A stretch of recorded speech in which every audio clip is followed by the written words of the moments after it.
নমস্কার বন্ধুরা, বৌদির হোম কিচেনে আবারও আপনাদেরকে স্বাগত জানাই। আবারও একটা নতুন রেসিপি নিয়ে আপনাদের সামনে চলে এসেছি। দেখতে পাচ্ছেন এখানে একটা সবজি আমি কেটে নিয়েছি। এইটা ঝিঙা, অনেকে ঝিঙেও বলে থাকে। তো এটাকে আমি এভাবে ছোট ছোট স্কোয়ার মতো করে কেটে নিয়েছি। এটা দিয়ে একটা নিরামিষ রেসিপি আপনাদের সাথে শেয়ার করব। তো এটার জন্য আমি আরেকটা জিনিস রেডি করে নিয়েছি, সেটা আপনাদেরকে দেখিয়ে দিচ্ছি। আমি ঝিঙাটাকে কিন্তু ধুয়ে জল পুরো শুকিয়ে নিয়েছি, কারণ ঝিঙা রান্না করতে গেলে খুব জল ছাড়ে, তাই আগেই ধুয়ে জলটা শুকিয়ে নেবেন ঝিঙার। এখানে আছে সাদা মটর, মার্কেটে কিনতেই পাওয়া যায় সাদা মটর। সেই সাদা মটরটাকে আমি সেদ্ধ করে নিয়েছি আর ওপরের চোকলাটাকে ফেলে দিয়েছি। আপনারা চাইলে সাদা মটরটা আগের দিন রাত্রে ভিজিয়ে রেখে দিন, পরের দিন হালকা একটু সেদ্ধ করে নিন যাতে ওপরে চোকলাটা চলে যায়, কারণ ওপরে চোকলাটা থাকলে তরকারিতে গিয়ে সেটা ভালো লাগে না, ভেসে ভেসে থাকে। তো আমি সেটা চোকলাগুলো সব ফেলে দিয়েছি, দিয়ে সেদ্ধ করে সব চোকলাগুলোকে ফেলে দিয়েছি। তো এটা দিয়ে একটা নিরামিষ রেসিপি আপনাদের সঙ্গে শেয়ার করব, তা আমাদের সঙ্গে থাকবেন। তো চলুন শুরু করা যাক। দেখুন বন্ধুরা, আমি কড়াইটা বসিয়ে দিয়েছি। এবার আমি কড়াই তেল দিয়ে দিচ্ছি পরিমাণ মতো।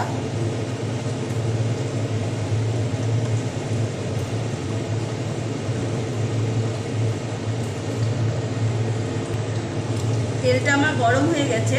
আমি এর মধ্যে একটা শুকনো লঙ্কা আর একটু আস্ত জিরা ফোড়নে দিই।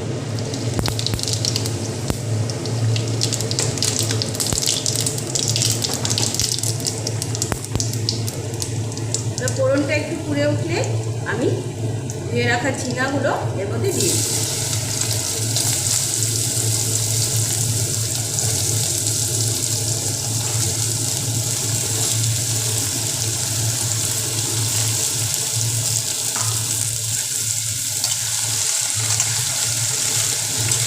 ঝিঙা এমন একটা সবজি, এটা আপনি যতই বেশি করে কাটুন না কেন, একে যখন রান্না করতে যাবেন এর মধ্যে একটুখানি হয়ে যায়। তাই প্রথমেই আপনারা লবণটা দেবেন না। আমি যখনই ঝিঙার কোনো রেসিপি দেখিয়েছি, আমি আপনাদেরকে দেখিয়েছি লবণ আমি প্রথমে দিই না। আপনারাও সেই জিনিসটা মেনটেন করবেন, লবণটা প্রথমে দিবেন না। ঝিঙাটা একটু সময় আমি এভাবে ভেজে নিই, একটু ঢাকা দিয়ে দিয়ে একটু মজে যাবে, তারপর মশলাগুলো দেব।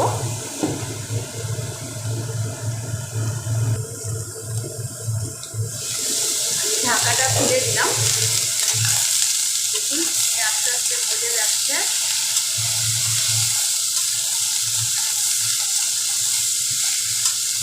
একটু ভাজা ভাজার মতো হয়ে এসছে ঝিঙাটা। এবার আমি সেদ্ধ করে রাখা মটরগুলো, যেগুলোর উপরে চোখলা আমি ফেলে দিয়েছিলাম, সেই মটরগুলো এর মধ্যে দিয়ে দেবো। নর্মাল একটা নিরামিষ রেসিপি, একটু অন্যরকমভাবে।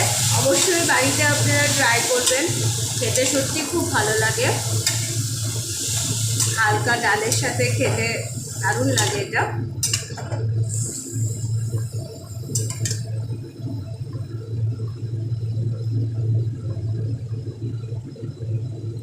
এখন আমি এর মধ্যে মশলা দিয়ে দিচ্ছি, নর্মাল মশলা, তেমন কিছু না। পরিমাণ মতো হলুদ গুঁড়ো দিয়ে দিই,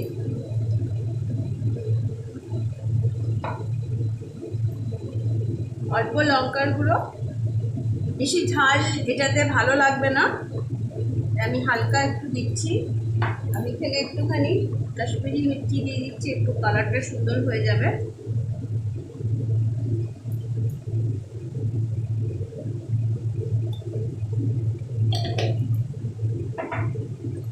আর দিয়ে দিচ্ছি আমি এখানে ধনিয়া গুঁড়ো। ব্যাস, আর কোনো মশলা আমি এতে ইউজ করবো না।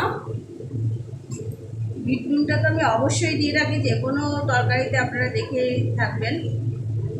বিট লবণটাও দিয়ে দিলাম। এবার এই মশলাগুলো ভালো করে আমি ঝিঙার সাথে মিশিয়ে আমি ঢাকা দিয়ে দিব। আপনারা দেখতে পাচ্ছেন আমি কিন্তু এখনও লবণ দিইনি, জাস্ট খালি বিট নুন একটুখানি দিয়েছি। এখনই ঝিঙার থেকে দেখুন কত জল বেরোতে শুরু করেছে আমার কড়াইয়ের মধ্যে, দেখতেই পাচ্ছেন কত জল নিচে জমে গেছে। এই জলেই ঝিঙাটা পুরো সিদ্ধ হয়ে যাবে। ঝিঙাটা খুবই কচি, আপনারাও চেষ্টা করবেন মার্কেট থেকে কচি ঝিঙাটা এনে এই ধরনের একটা রেসিপি বানাতে। আর অবশ্যই আপনারা আমাদের যত ভিউয়ার্সরা আছেন আপনাদের সবাইকে অনেক ধন্যবাদ এইভাবে আমাদের চ্যানেলটির সাথে যুক্ত থাকার জন্য এবং আমাদেরকে সাপোর্ট করার জন্য। আপনাদের সবাইকে অনেক ধন্যবাদ। এইভাবেই আমাদের সব রেসিপিগুলোকে লাইক করে যান এবং যারা যারা নতুন সাবস্ক্রাইব করেছেন অবশ্যই বেল আইকনটি প্রেস করতে ভুলবেন না। আমি একটু ঢাকা দিয়ে দিচ্ছি। আপনারা অলরেডি দেখতে পাবেন সাইডে দিয়ে পুরো জল বেরোনো শুরু হয়ে গেছে। এই ঢাকাতে এটা পুরো সেদ্ধ হয়ে যাবে। আমি মোটামুটি 2-3 মিনিট পর এসে ঢাকাটা খুলছি। দেখুন আমি যখন ঝিঙাটা কড়াইয়ে তেলের মধ্যে দিয়েছিলাম একটুকু আমার ঝিঙার মধ্যে জল ছিল না, সামান্য একটুখানি বিট নুন দেওয়াতেই দেখুন ঝিঙার থেকে কত জল বেরিয়েছে এবং ঝিঙা মধ্যে পুরো একটুখানি হয়ে গেছে। যেখানে আপনারা দেখছিলেন কড়াই ভর্তি ছিল। ঝিঙা এমনই একটা সবজি। এখন আমি এই সময়টাতেই আপনারা পরিমাণ যখন বুঝে নেবেন, যখন ঝিঙাটা মজে যাবে তখন পরিমাণ মতন আপনারা লবণ দিয়ে দেবেন। যেহেতু আমি বিট নুনও একটু দিয়েছি, লবণ বেশি দেবো না।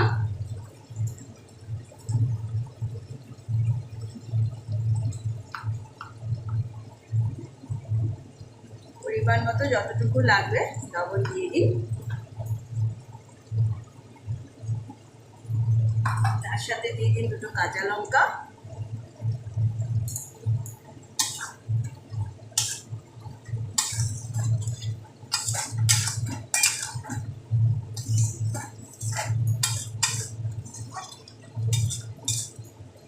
এবার ঝিঙার এই জলের সাহায্যে ঝিঙাটা পুরো রেসিপিটা হয়ে যাবে। এক্সট্রা আর আপনাকে কোনো জল দিতে হবে না। এবার আমি স্টিমটাকে একটু কমিয়ে দিচ্ছি, কারণ পুরো ঝিঙেটা যাতে সুন্দর নরমভাবে সেদ্ধ হয়ে যায় তার জন্য। এবার আমি আবারও এটাকে ঢাকা দিয়ে দিচ্ছি।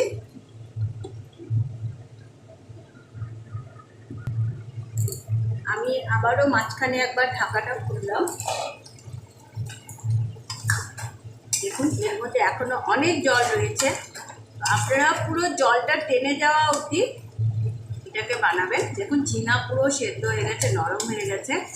এবার অপেক্ষা শুধু পুরো জলটা টেনে যাওয়ার। এইভাবে পুরো জলটা টেনে একটা পুরো মাখা মাখা টাইপ হয়ে যাবে, তখন রেসিপিটা আমি নামাবো। তা আরেকটু টাইপ এটাকে আমি ঢাকা দিয়ে রাখবো।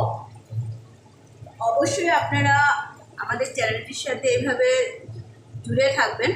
এবং আমি আগেও বলেছি আমাদের কিছু শর্ট ভিডিও চলে, অবশ্যই সেই শর্ট ভিডিওগুলোও আপনারা দেখবেন। সেখানেও বিভিন্ন ধরনের রেসিপি আপনারা দেখতে পাবেন। দেখুন বন্ধুরা 2-3 মিনিট পর আমি আবারও ঢাকাটা খুলে দিলাম। এখন আস্তে আস্তে পুরো জলটা ঝিঙার শুকিয়ে আসছে। অবশ্যই বাড়িতে আপনারা এই রেসিপিটা একবার ট্রাই করবেন, দারুণ লাগে খেতে। শুকনো শুকনোভাবে এভাবে মটর দিয়ে ঝিঙার তরকারিটা নিরামিষ ডালের সাথে বা শুকনো ভাতের সাথেও দারুণ লাগে খেতে। একবার অবশ্যই আপনারা এটা ট্রাই করবেন। আমি আরেকটু জলটা টানিয়ে দেবো। দেখুন প্রথমে যখন দিয়েছিলাম কতগুলো ঝিঙা ছিল, এর একদম মরতে মরতে একটুখানি হয়ে যায়। সেই জন্য ঝিঙাতে লবণটা প্রথমেই দেবেন না, তাহলে লবণ খুব বেশি হয়ে যাবে তরকারিতে। আমি এটা ঝোলটা আরও একটু টানিয়ে নেব।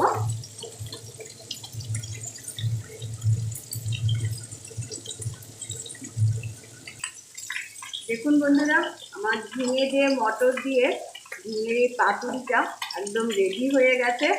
আমি এবার গ্যাসটা বন্ধ করে দিচ্ছি এবং এটা নামিয়ে নিই। দেখুন বন্ধুরা আমি ঝিঙে মটর দিয়ে যে পাতুরির মতো একটা করেছি নিরামিষ, সেটা আমার পুরো রেডি হয়ে গেছে। আমি নামিয়ে নিয়েছি। এবার ওপর দিয়ে একটু ধনেপাতা দিয়ে দিচ্ছি। ধনেপাতা দিয়ে দিলাম। অবশ্যই আপনারা বাড়িতে রেসিপিটা ট্রাই করবেন। আমি একদম গ্যারান্টি দিয়ে আপনাদের বলছি, যারা ঝিঙা খেতে চায় না এইভাবে একবার বানিয়ে তাদের খাইয়ে দেখুন, তারা সত্যিই বলবে যে না ঝিঙা সবজিটাও খাওয়া যায়। অনেকেই আছে ঝিঙা খায় না, পটল খায় না, অনেকেই আছে, আমাদের বাড়িতেও আছে। তো যখন এইভাবে আমরা বানাই তখন অবশ্যই তারা খায় এবং বলে যে না সত্যি এটা খেতে খুব স্বাদ। অবশ্যই আপনারা এটা বাড়িতে ট্রাই করুন, অবশ্যই আমাদের চ্যানেলটিকে বেশি করে লাইক করুন, সবসময় থাকুন আমাদের চ্যানেলের সাথে এবং আমাদের চ্যানেলে কমেন্ট দিন। কোনো যদি প্রবলেম থাকে অবশ্যই কমেন্টে লিখুন এবং সাবস্ক্রাইব করলে নতুন অবশ্যই বেল আইকনটি প্রেস করতে ভুলবেন না।